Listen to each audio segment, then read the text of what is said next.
my honor to introduce our next speaker. In these troubled times, he is our greatest advocate for worker rights, the president of Illinois AFL-CIO, and our friend, Mr. Tim Drea. Thank you, Jim, and Joanne, for all that you do to put all this on every day. And there's absolutely too many people here to thank, but there are a few people I certainly want to recognize. And one would be Amy Ruff from the Illinois AFL-CIO, who did so much to make all this possible. And Gary and Becky Hanning, former state reps from right here in Macoupin County, Montgomery County, great friends of coal miners through the years.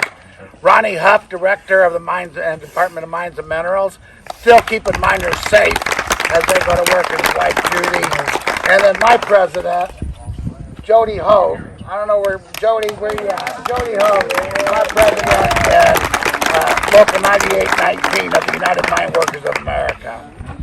So I really want to start this today, and I want to just have you stop and think.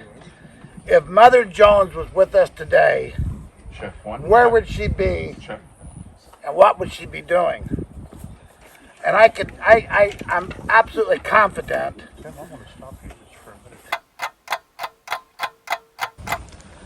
You know, you gotta love stagehands. They make do, they make it happen.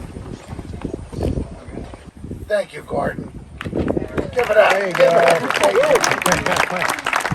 So let me start again. If Mother Jones were alive today, where would she be, and what would she be doing?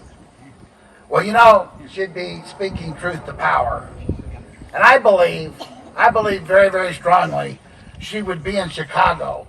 And fighting ICE just the same way she fought the Baldwin Phelps thugs and the Pinkerton thugs. Speaking out against unjust immigration policies that politicians use to gain votes and billionaire business owners use to exploit workers. The difference today, 100 years ago, troops were called out to bust up workers wanting their piece of the American dream. In Chicago, troops aren't guarding factories. They're not bringing strike breakers into the workplace. They are abducting people off the streets, and just by their looks, by who they might be, and that's just absolutely wrong. I believe that Mother Jones would be advocating a path to citizenship for these people, not a path to a detention center. Woo! Woo! She would tell us, I really believe she would tell us, it's not a crime to want a job. It's wherever you can get it, for only of wanting to have a better life in this country. Mother Jones would speak out against the billionaires and politicians and elected leaders trying to divide us. Well, they cover their face and put on military gear and arrest people based on their looks. They terrorize our cities. They make people afraid to go to work. Workers should not be afraid to go to work. And their children should not be afraid while they're sitting in a school trying to learn and trying to become good American citizens. They should not sit there in fear that their parents might be abducted while they're working. Yes. Amen. This is not the America Mother Jones wanted. This is not what she foresaw. And this is not the America she wanted us to leave for our children. Like Mother Jones, we cannot stand down. We have to stand up for justice, dignity, and respect of all workers, no matter where they come from or what they do. We have to stand up for those. I'm proud to be in Illinois, and more so than Mother Jones being buried here. I'm a proud Illinoisan, and because Illinois has always been a home to first-generation Americans who, like down here, walking up, reading the names on the gravestones. They're not waspy names. They're not white Anglo-Saxon Protestant names. They are Italians, they are Hungarians, they are Eastern Europeans, Southern Europeans, come here looking for a better life for not only themselves but for their children. And there's nothing wrong with that. And it's the same thing if that worker is a Nicaraguan, a Salvadoran, a Mexican, a Cuban, a Nigerian. It doesn't matter. It doesn't matter. We have a duty to protect those workers as they try to live the American dream.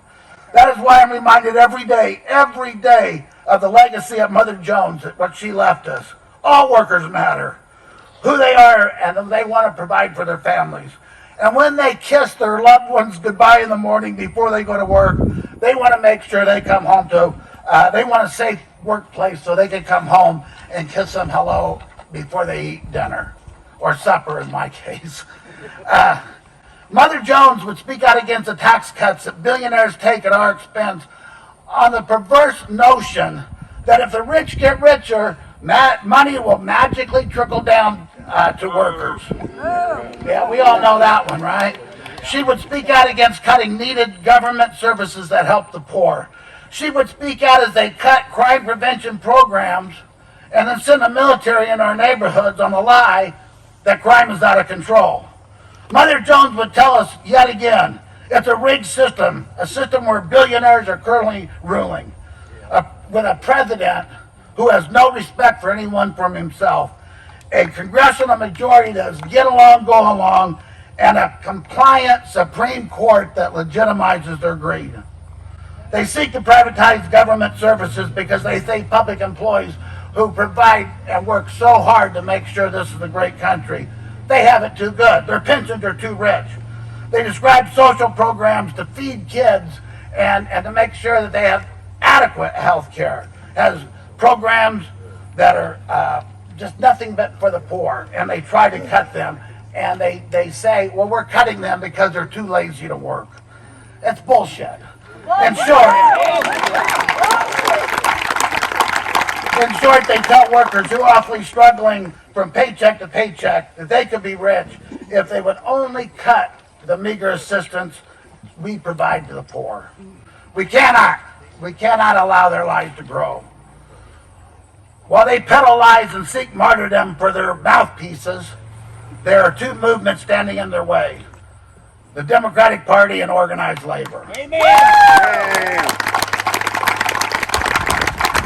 This is not a new fight to us. This is not a new fight to people in this crowd.